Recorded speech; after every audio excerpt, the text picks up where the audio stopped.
هذا البرنامج برعاية مشفى فرمان. مشفى فرمان بكافة الاختصاصات: جراحية، تنظيرية، عظمية، نسائية، داخلية وأطفال. قامشلو، طريق الحسكة. يسعد مساكن متابعينا وين ما كنتوا عم تتابعونا أو عم تسمعونا على بثنا المباشر بويار عربي، أو عبر بثنا المباشر على صفحتنا أو البث الموجة الFM 103.5. برنامج صحتك بالدنيا، حلقة جديدة بنقدمها لكم وإن شاء الله رح تنال إعجابكم متابعينا. موضوعنا لهالحلقة وموضوعنا لليوم مع ضيفنا الدكتور محمد علي حسين، اختصاصي بالأمراض الجراحة العظمية وأمراض العظام. رح يكون موضوعنا مهم كتير، وهو بيلامس شريحة كتير مهمة بالمجتمع اللي هو فئة الأطفال. موضوعنا هو خلع الورك الولادي، وضيفي هو الدكتور محمد علي حسين. رح نرحب فيه نحن وانتو. أهلا وسهلا فيك دكتور، مساء الخير. أهلين دكتور، أهلين أستاذ عماد. هلا حبيب. شكرا كتير لأخذ قسط من وقتكم حتى لنفيد المستمعين والمتابعين. إن شاء الله نقدر نفيدهم بشيء إن شاء الله. متابعينا للي حدا عنده أي سؤال، سواء عبر الاتصال عبر الرقم الأرضي 429-101 هو رقمنا الأرضي، أيضا عبر الواتساب للي خارج البلد أيضا فينه يتواصل معنا عبر رسالة فقط. فينه يبعث سؤاله على الرقم التالي 092-83-80-81-4، أو عبر بثنا المباشر بويار عربي عبر كومنت. فيكم تبعتوا السؤال وإن شاء الله رح نجاوب على سؤالكم. موضوعنا مثل ما ذكرنا أنه هو خلع الورك الولادي اللي بيصير مع الأطفال. يا ترى شو هو الخلع هذا؟ شو بنعني بالخلع الورك الولادي؟ شو هي العوامل المسببة لهالشي هذا؟ المعالجة وكثير أسئلة رح نطرحها على الدكتور. دكتور محمد علي، شو بنعني كتعريف أنه موضوع خلع الورك الولادي؟ لا، خلع الورك الولادي كتعريف هو مجموعة تشوهات تشريحية تصيب مفصل الورك عند الأطفال. نعم. نتيجة هالتشوهات تصير العلاقة بين رأس الفخذ، يعني بين الزر بالعامين نسميه الزر، نعم، ورأس الفخذ، وبين جوف الحقي المحل اللي يتركب في رأس الفخذ، تصير علاقة مو طبيعية. فتصير العلاقة مشوهة، فهاي نسميها خلع الورك الولادي. طبعا الخلع كمان له أشكال وله يعني أنواع. فتعريفا هو عبارة عن تشوه تشريحي يصيب العلاقة بين رأس الفخذ وبين الجوف الحقي.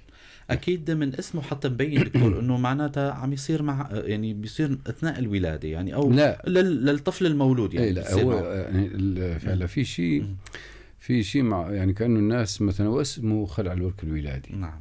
هلا الناس تفهم من هالحكي هذا إنه يصير أثناء الولادة. لا، غلط. هو هذا خلع الورك يصير أثناء تطور الجنين، يعني تماما، يعني خلع جوات بيت الرحم هو تماما، مو إنه أثناء الولادة يصير. هو جنين يعني. إيه، هو جنين يعني. تماما. هو عادة النواة يعني الجنين بعمر 3 أشهر، بعد 3 أشهر يبلش يتشكل عنا نواة الورك، مفصل الورك. فمن من 3 أشهر وفوق يبلش يتشكل عنا لشيء تقريبا عمر الطفل يصير 6 أشهر تقريبا يكون الورك صار كامل.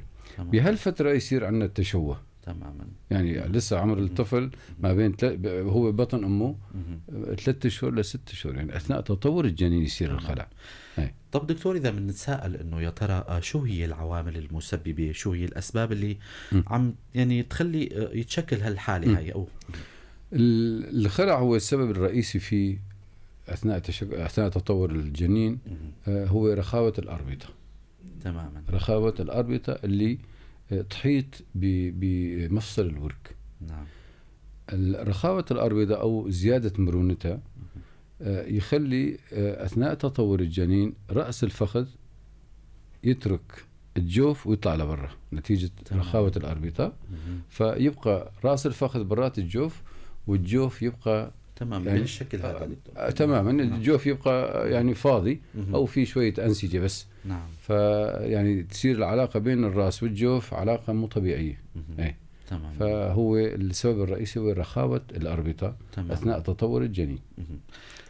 أيضا العامل الوراثي له دور دكتور. مثلا أحيانا بنلاقي طفل بعائلة معينة صار معه خلع وركي ولادي، طفل آخر بنفس العائلة كمان هذا الحالة موجودة. هلا بالنسبة للعوامل اللي يعني المؤهبة لخلع الورك، أو مثلا إيش الأسباب اللي يعني تخلي احتمالية الخلع يصير أكثر من طفل لطفل، الفرصة تزيد.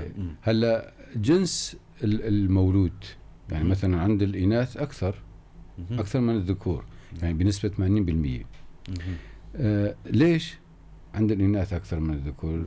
الذكور في عندهم هرمون التستوستيرون، تماما. هذا الهرمون شوي يقوي الأربطة. عند الإناث ما فيها هرمون. نعم.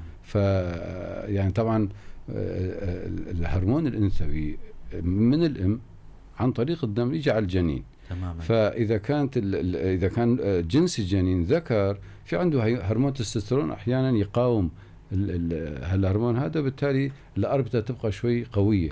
أما إذا كان جنس الجنين أنثى، هي بالأساس ما عندها هرمون التستوستيرون، فتزداد مرونة الأربطة عنده، وبالتالي يصير نسبة إصابة الخلع عند الإناث أكثر. هذا سبب جنس المولود. الشغلة الثانية هو الوراثة. تماما. الوراثة يعني مثلا تلاقي في عائلة في أكثر من طفل في خلع ورك. صح. الوراثة أحد العوامل الأساسية فيها. الشغلة الثالثة إذا كان في قرابة بين الأب والأم. قرابة بين الأب والأم طبعا يزيد نسبة التشوه. بشكل عام يعني هلا خلع الورك نسبته بين الحديثي الولادة يعني يتراوح ما بين نص إلى 1% بشكل عام. بالضبط. هذه نسبة الخلع بين الحديثي الولادة. هلا هالنسبة تقريبا تصل ل10% إذا كان في قصة وراثية، يعني في مثلا بهالعائلة هاي أكثر من طفل انصاب بالخلع، أو في قصة قرابة بين الأب والأم، هاي كمان أحد الأسباب.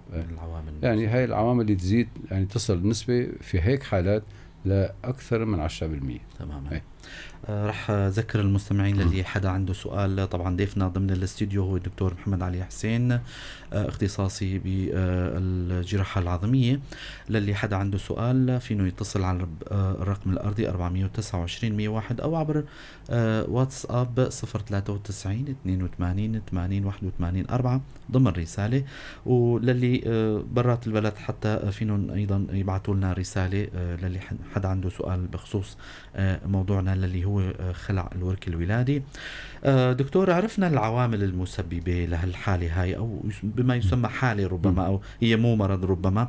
الأعراض أحيانا هون المشكلة الأهم أكثر شيء أنه بتظهر أعراض والطبيب ما بيكشف، طبيب الأطفال يكون تأخر الطفل يعني. نعم. حتى الأم أو فينا يجوز ما عم تلاحظ. يعني شو هي الأعراض اللي عم تظهر على هالطفل هذا لحتى أنه نشك بأنه هذا معه خلع ورك؟ نعم. هلا بالنسبة للخلع الورك خلنا نقوله عدة أنواع. يعني هلا في بشكل عام الخلع في النوع الأول نحن نسميه عسرة تصنع بالجوف الحقي. نعم. يعني هذا يكون ما في خلع، بس عندك الجوف ضحل. يعني ما في هالعمق بالجوف، فنسميه عسرة تصنع. هذا النوع الأول من الخلع. طبعا هذا صعب يعني ينكشف يعني عن طريق المعاينة العادية أو عن طريق الأم صعب. هلا النوع الثاني في عنا تحت الخلع. تحت الخلع يكون رأس الفخذ نصه بجوف الحقي بالمفصل، النص الثاني برا، فيكون نص الرأس مغطى بالجوف. تمام. فنحن نسميه تحت الخلع. كمان هذا شوي صعب كشفه عن طريق الأم أو عن طريق الفحص العادي عند طبيب الأطفال مثلا. هلا النوع الثالث هو طبعا خلع الورك الولادي الكامل، يكون في الراس برات الجوف نهائيا، برات الجوف. هذا طبعا هل خلع هذا هو الأسوأ أنواع الخلع اللي نسميه الخلع الكامل. هلا بالنسبة للأعراض، يعني هلا في أعراض يمكن الأم إذا كانت شوي هيك واعي ممكن تنتبه عليه. تمام. الطفل يعني يوم يكون عنده خلع، تبعيد الفخذ، يعني الواحد يبعد الفخذ، يعني تبعيد الفخذ يكون صعب عنده. يعني إذا تبعد الفخذين شوي عند الطفل مثلا تشلحوا ثيابه، تشلحوا ثيابه تحاول تبعد الفخذ عن بعض، تشوف صعب الفخذين ما يبتعدوا عن بعض. يسمى تحديد حركي. تحدد تبعيد نحن نسميه تحدد التبعيد. وبالعادة الطفل حتى 70 درجة تقدر تبعده. فإذا كان في عندنا مثلا تحدد بالتبعيد، هذا أحد العلامات إنه الأم تنتبه إنه يعني في مشكلة عنده. هلا الشغلة الثانية، إذا كانت الأم شوي هيك واعية وذكية طبعا، الشغلة الثانية إنه إذا كان الخلع بطرف واحد، إذا كان الخلع كامل وبطرف واحد، تنتبه الأم على إجرين الولد يوم اللي مثلا تشلحه وتحط إجرين جنب بعض، تشوف إجر أطول من الثاني. تماما. الإجر القصيرة هي المخلوعة. هاي أحد العلامات. يعني هاي إذا كانت هيك شوي يعني واعية وتنتبه، في كثير من الأحيان مثلا تيجي الأم يعني عمر ابنها مثلا تكون ما راحت على طبيب، عمره مثلا شهرين، تقول والله عم بشوف ابني إجره أطول من الثاني. يعني هاي الأم تكون كشفت، طبعا تكون أم واعية شوي طبعا. فهذا قصر الطرف نسميه نحن. الطرف المخلوع عادة يكون أقصر من الطرف الطبيعي. نعم. هلا إذا كان الطرف المخلع بالطرفين، هالشغلة هاي صعبة يعني، لأنه الخلع بالطرفين، الطرفين يكونوا نفس الطول. تمام. فإيش يضل عنا هون؟ في نحن نسميها ثنيات بأعلى الفخذ بالإلية. تمام. بأعلى الفخذ بالإلية في عنا ثنيات. إذا أنت شلحت الطفل وطلعت عليه هيك من وراء، هيك رفعته وطلعت عليه من وراء، في ثنيات بالإلية. إذا كانت هالثنيات متناظرة يعني واحد يستبعد الخلع. إذا كانت مو متناظرة، هاي احتمال كبير يكون في خلع. نعم. هاي نحن نحكي عن حالات اللي لسه في بداياته. طبعا الخلع كل ما كشفته مبكر، نعم، كل ما كانت النتائج أفضل طبعا، والمعالجة أفضل من النتائج يعني. فيعني هل 3-4 شغلات هي للأم نحن نقول. هلا بالنسبة يعني الكشف أو شلون يعني الواحد يعرف إنه الطفل معه خلع. مثلا في كثير من الدول العالم يعني عندهم قرار إنه كل طفل طبعا من هالدول، في عندنا مثلا تركيا، كل طفل يراجع أي طبيب أطفال من شان أي مشكلة كان، يعني لوزات، إسهال، إقياء، إسعال، ارتفاع، المفروض بشكل روتيني الطبيب الأطفال يعمل إيكو لهالطفل هذا، إيكو للوركين، مو صورة شعاعية، لا إيكو للوركين لعمر 3 أشهر، وينحط هالإيكو بإدبارة الطفل هذا. نعم. هذا مشان إيش عملوا؟ مشان يسهلوا من معالجة الخلع في البدايات. صح. مو الطفل يوصل لعمره مثلا 6 أشهر 7 أشهر أو سنة، وأحيانا 1.5 سنة، وأحيانا 2 سنين. يجينا الطفل عمره 2 سنين ولسه يعني لسه جديد كشفوا انه عنده خلع. فهي احد الاسباب. لا، في بعض الناس عندهم فكره انه والله الطفل المخلوع مثلا يتاخر بالمشي. لا، ما هو ضروري يعني، ما هو ضروري ابدا. صح. هلا الشغله الثالثه من الاعراض، الشغله كمان اذا كان عندنا خلع بالطرفين، الطفل يوم اللي يمشي نحن نسميه مشيه البطه.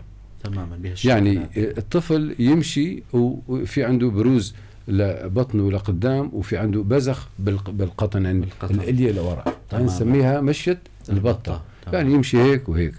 فهي طبعا يكون عنده خلع مزدوج بالطرفين. فنحن ما نريد عادة يعني يوصل الطفل لهالأعمار وينكشف. لا، يعني طبيب الأطفال المفروض أي طبيب أطفال يراجع الطفل لأي سبب كان. يعني إن شاء الله إيش ما كان، من حرارة، من إسهال، المفروض من الأساسيات أنه يتحرى عن خلع الورك عند هالطفل هذا. ما في داعي ولا صح. الأهل أو الأم تقول له والله يا دكتور هذا ابني شوف لي إذا معه خلع ولا لا. هي مهمة الطبيب. يعني هذا يعني شيء يعني مفروغ منه يعني. صح. يعني ما في داعي الأهل يسألوا الطبيب أنه أشوف فحص ابني إذا في عنده خلع ولا لا. لا، مفروض طبيب الأطفال يفحص الطفل هذا عنده خلع ولا لا. ولو جاي مشان شغلة ثانية، مشان إسهال، مشان إقياء، مشان مراجعة، مشان لا، أفحصه عنده خلع. عندي شك 1% بالفحص السريري ماني متأكد مثلا إنه الطفل هذا عنده خلع، أبعته على يعني إذا عمره مثلا 3-4 أشهر لسه تكون نويات الفخذ ما هي ظاهرة بالصورة الشعاعية، فبالعادة نعتمد على الإيكو.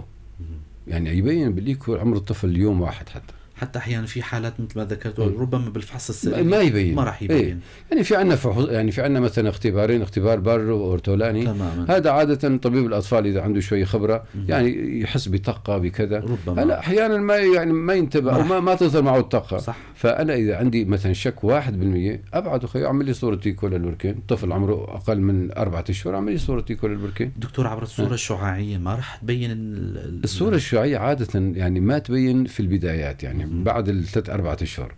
فالمشكله عند بعض الناس او عند بعض الاطباء شوي يعني يمكن يعني ما بعرف عندهم شويه يعني معلومات، يعني يقول لك انه والله خيو هذا الطفل بلا ما تصوري اللي يصير عمره 4 اشهر انه ما يبين قبل 4. تمام، بس في ايكو عندنا خيو ما بيضر ولا ويبين يعني. صح، بيعطيك نتيجه، يعطيك نتيجه يعني. هلا يعني انت مثلا كطبيب اطفال اجاك طفل خيو شكيت عمل لي ايكو للوركين، في عنا أطباء وفي عنا أجهزة إيكو كويسة حديثة وتعطي نتائج كويسة. وانت بهالأعمار مثلا عمر الشهر وشهر ونص النتائج تكون ممتازة بالمعالجة، يعني ما يحتاج لا عمليات ولا لجبسين ولا لمشاكل. في أجهزة طبعا. في شغلة ثانية كمان بالمعالجات، يعني كثير من أطباء الأطفال يعني يقول لك إنه والله مثلا طفل خيو هذا عنده خلع ورك، ماشي يقول له امه انه يا خاله او يا حجه او يا ماما سمكي له الحفاض وحطي له مخده بين رجليه وتوكلي على الله. هذا مو حكي، هذا مو حكي. خلع الورك انت شخصته الله يعطيك العافيه تماما، ابعته عن طبيب عظميه يتابعه، ما بقى شغلتك يعني. تماما، يعني متابعه خلع الورك يكون عن طبيب عظميه، يعني مو عن طبيب اطفال. اكيد. يعني انت شخصته الله يعطيك العافيه، يعني فدت الولد بس متابعته مو شغلتك. اقول له خيو انه هاي مو شغلتي، انت بدك تراجع طبيب عظميه خليه يكمل لك العلاج. في اجهزه مثلا بعمر الشهر شهرين نحط اجهزه معينه، بعمر 3 اشهر نحط اجهزه، عمر مثلا الطفل عمره 5-6 اشهر في اجهزه ثانيه، 6 شهور فوق في جبسين، احيانا في عمليات فتح. يعني هو هاي النقطه اللي كنت حابب انه اسالها دكتور. تفضلتوا هلا يا ترى طرق العلاج هلا تشخص الطفل انه عنده سواء خلع طرف او طرفين او كذا حسب الحاله. يا ترى شو هن طرق العلاج دكتور؟ في عمليات جراحيه او في امور ثانيه؟ المعالجه مثل ما حكينا هلا في علاج محافظ وفي علاج جراحي. تمام. هلا العلاج المحافظ الطفل من تقريبا من اليوم الاول ل4 اشهر ل6 اشهر تقدر تعالجه علاج محافظ. يعني شو العلاج المحافظ؟ هو عباره عن اجهزه يعني كل عمر له جهاز معين تحط الجهاز. اطلب من زميلتي على الكنترول انه تحط الصور اللي عم يحكي عنها الدكتور كمان مشكوره طبعا. تفضل دكتور. يعني في عندنا مثلا اجهزه من عمر الطفل مثلا 15-20 يوم نعم. في اجهزه معينه ينحط لها الطفل هذا. الطفل صار عمره شهرين في عندنا اجهزه ثانيه غير هالجهاز اللي حطيناه بهالعمر لأن الطفل يكون كبر. الغاية من هالأجهزة اللي تنحط كلها عبارة عن أنه ترجع الخلع لمحله الطبيعي وتحافظ على ثباتية الورك. تماما. فالطفل بهالأعمار الصغيرة لسه العظم يكون عنده غضروف، فيوم اللي ترجع الخلع وتثبته بفترة يعني 3-4 أشهر الطفل يكون رأس الفخذ يكون عمل له الجوف وثبت صار عنا رد الخلع وصار طاب الطفل يعني. أما يوم اللي يجينا الطفل مثلا عمره 6 أشهر مثلا 5 أشهر 6 أشهر أحيانا في خلوع شديدة مثلا بعمر 4 أشهر يعني هدول إجباري بدك تعمل لهم عمليات. نعم. العمليات كمان في عمليات صغيرة في عمليات كبيرة. يعني في عمليات صغيرة مثلا عبارة عن خزع مقربات يعني مشان خزع مقربات وتعملوا رد مغلق وتحطه بالجبسين. الجبسين مدة الجبسين تبقى مثلا على هوا عمر الطفل. تمام. يعني أحيانا تحط له جبسين 2.5 3 أشهر ترجع تفك الجبسين تصور تشوف شلون الوضع. إذا الوضع كويس يمكن تابعه بجهاز، يمكن الوضع مو كويس ما في ثباتية تقدر ترجع تحط له جبسين ثاني وبهالشكل هذا. هلا في بعض الخلوع الشديدة يتطلب الأمر تداخل جراحي تفتح المفصل يعني وهذا غالبا يكون الطفل يعني بال10 أشهر بالسنة فما فوق. هلا الخلع الورك إذا رديته رد مغلق وشفت الرد ثابت عندك وما في ضغط على راس الفخذ، الرد المغلق طبعا أفضل. تماما. أفضل من تداخل الجراحي. تداخل الجراحي بدأ يعني يكون في طبيب عنده مهارة كويسة، عنده خبرة كويسة، يعني مشان ما يأذي الطفل، لأنه عملية يعني عمليات الخلع الورك الولادي له عدة عمليات، وكل مستوى أو كل درجة من الخلع في له عملية معينة. فأحيانا اضطر الواحد طفل عمره سنة و7-8 أشهر تضطر تعمله مثلا 3 عمليات في نفس الجلسة، تطويل مثلا، تصنيع جوف، تصنيع محفظة، تقصير الفخذ، يعني بنفس فعادة يعني الطبيب لازم يكون عنده يعني مهارة كويسة مشان هالعمليات هاي. فنحن يعني الهدف من هالحوار هذا كله انه الناس توعى لخلع الورك. خلع الورك ما هو سهل، اكيد ما هو سهل، بده تعاون بين الاهل والطبيب يعني. دكتور، ضمن حديثكم هلا من شوي ذكرتوا الاجهزه. هلا المستمعين او المشاهدين اللي عم يسمعونا، طبعا اللي عم يشاهدوا فينهم عم يشوفوا الصوره بخصوص ما عم نحكي عن الاجهزه. يا ترى شو هي الاجهزه؟ هي اجهزه تثبيت او اجهزه مطاطيه او مشدات؟ لا، هي مشدات. نعم. تقريبا هي مشدات واجهزه بلاستيكيه، يعني ما هي اجهزه خفيفه. هي الهدف منها هو تبعيد الفخذين وتثبيت الوركين. هذا هو بحالتهم الطبيعيه. هي اجهزه خفيفه يعني ما هي وسهله. سهلة يعني الام تقدر تركبه وتقدر تفتحه. يعني ايه حلو كتير. يعني اسهل من الجبسين. الجبسين شوي انت حطيت الجبسين خلاص ما بقى ينفك، هذا لمدة 2.5 شهر اقل شيء. اكيد. إيه. دكتور، ايضا ذكرتوا بالنسبه لموضوع اعمار المعالجه. يا ترى من ايمت فيكم تبلشوا مثلا تشخص الطفل عندكم خلص هلا فينا نشتغل بالطفل؟ المعالجه تبلش يعني اذا انا شخصت طفل عنده خلع مثلا يفرض عمره 10 ايام، تبلش من اليوم اللي شخصت فيه انت وتستمر تراقبه. ما في اي خوف؟ ما في لا ما في اي خوف. عمليات سهله. لا بالعكس، انت يعني هلا الخوف يوم اللي يكون طفل متاخر بالتشخيص اكثر. يعني وشفنا حالات كثير، يعني مثلا طفل عمره مثلا سنة ونص مثلا، يعني راح عند أحد الزملاء الأطباء وعالجوا علاج محافظ. يعني شلون علاج محافظ؟ حطوا له جبسين، عملوا خزع مقربات تماما، حطوا له جبسين. الطفل تشوفه بعد فترة يعني بعد 2-3 صار عنده تموت برأس الفخذ. نهاية. هذا نتيجة إيش عم يصير؟ إنه هالخلع هذا ارتد بشكل قاسي شوي، عنيف. يعني هذا الخلع كان بده عمل جراحي، كان بده تقصير مثلا بالفخذ، كان بده يعني بده تداخل اجراء اخر يعني. مشان ما يصير عندك ضغط على راس الفخذ. تمام. انت يوم اللي ترجع الخلع وتحت ضغط يتموت الراس نتيجه تمام. نقص التربيه يصير عندنا. فنحن ندخل باشكال ثاني يعني. صح. بالعاده يعني خلع الورك مثل ما قلت يعني له اعمار وله علاجات، وكل عمر له علاجات معينه.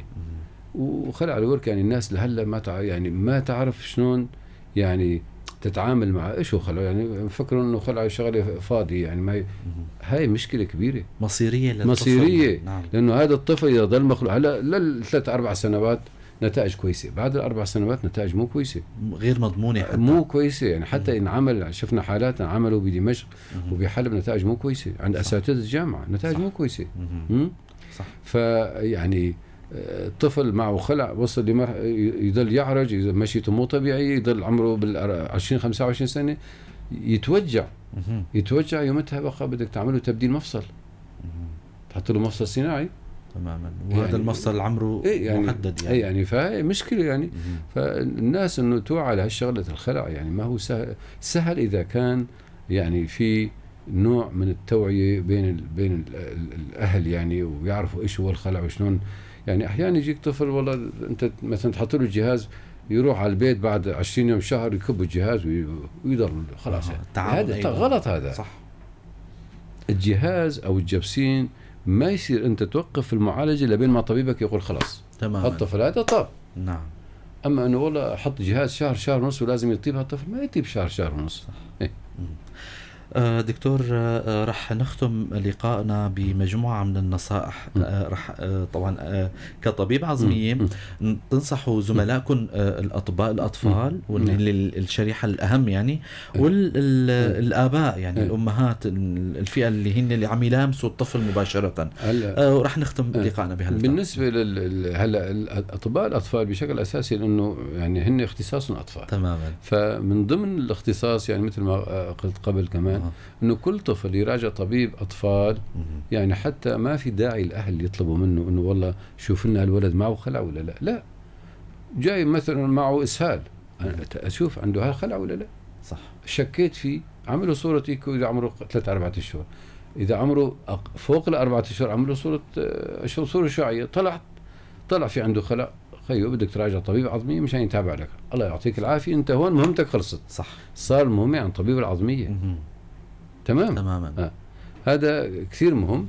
الشغلة الثانية بالنسبة للأهل، يعني العائلات اللي عندهم خلع، طفل مثلا صار عنده خلع، مو بالضرورة كل أطفالهم يصير عنده خلع، بس ننصح نحن الأهالي إنه مثلا جتني مثلا عائلة عن طلع ابنها مثلا الولد الثاني عنده خلع، ننصحهم دائما إنه هالطفل هذا اللي يجيك بعد الطفل هذا تراجعي يعني طبيب أطفال، وإذا مو منتبه طبيب الأطفال هالشغلة هاي تتأكدي منه إنه هذا عندي طفل قبل هذا عنده خلع، تأكد لي من هذا الطفل هذا عنده خلع ولا لا.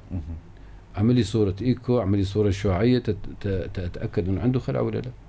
هذا الشغلة الثانية خيو هذا لنفرض أنت واحدة بالضيعة وما عندها مجال تجي على طبيب أطفال، ننصح الأهالي إنه دائما الطفل يوم اللي يولد خليه يكبروا حفاضاته، يعني الجي يكون بعيدين عن بعض. تمام. هذا شغلة كثير مهمة. تلاقي يعني هلا مثلا الخلع عند بعض الشعوب ما يصير عند أولادهم خلع عند أطفال. مثلا الغجر الغجر ما يصير عندهم خلع عند أطفالهم. ليش؟ السبب لأنه هاي الغجرية حاطة الابن بشو اسمه وإجوا هيك نازلين من هون بعيدين عن بعض. نعم. فالطفل حتى إذا عنده خلع عم تعالجه هي طبيعي. إيه بهال شو اسمه عم تقلل الفرصة. إيه يعني في عندهم مثل هيك شيء شغله مثلا يلبس الام تلبسها والطفل محطوط فيها وجو هيك نازلين مدلعين بعيدين عن بعض، مثل الحماله يعني مثل الحماله. إيه فهي ما عند الغجر ما يصير عندهم خلع اطفال. إيه فلذلك ننصح الاهالي في شغله كثير عادي يعني هي غلط، انه والله الطفل لسه عم يولد جديد عم يرجعوا يعني يحفظوه ويشدوا اجزاء على بعض. هذا غلط. يعني الطفل إذا عنده تحت خلع يتحول لخلع. لا، أنت خلي إجزاء بعيدين عن بعض. بالعكس إذا كبرتي حفاضه للأم، يعني بحكي إذا كبرتي حفاض الطفل وبعدتي إجزاء عن بعض، وبعد شهر مثلا رحتي عند طبيب أطفال تتأكدي إذا الولد عنده خلع أنت عالجتيه من أول يوم. تماما.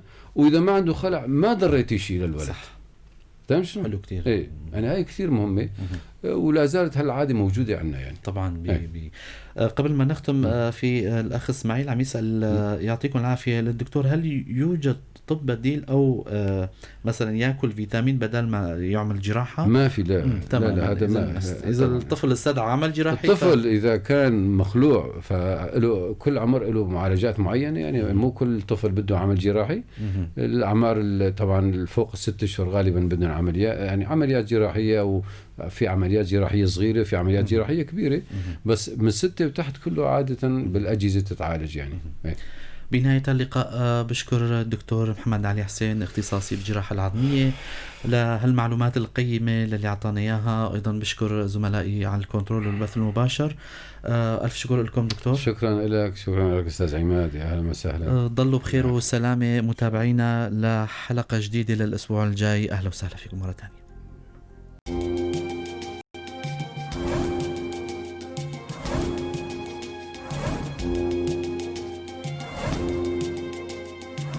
هذا البرنامج برعاية مشفى فرمان. مشفى فرمان بكافة الاختصاصات: جراحية، تنظيرية، عظمية، نسائية، داخلية وأطفال. قامشلو، طريق الحسكة.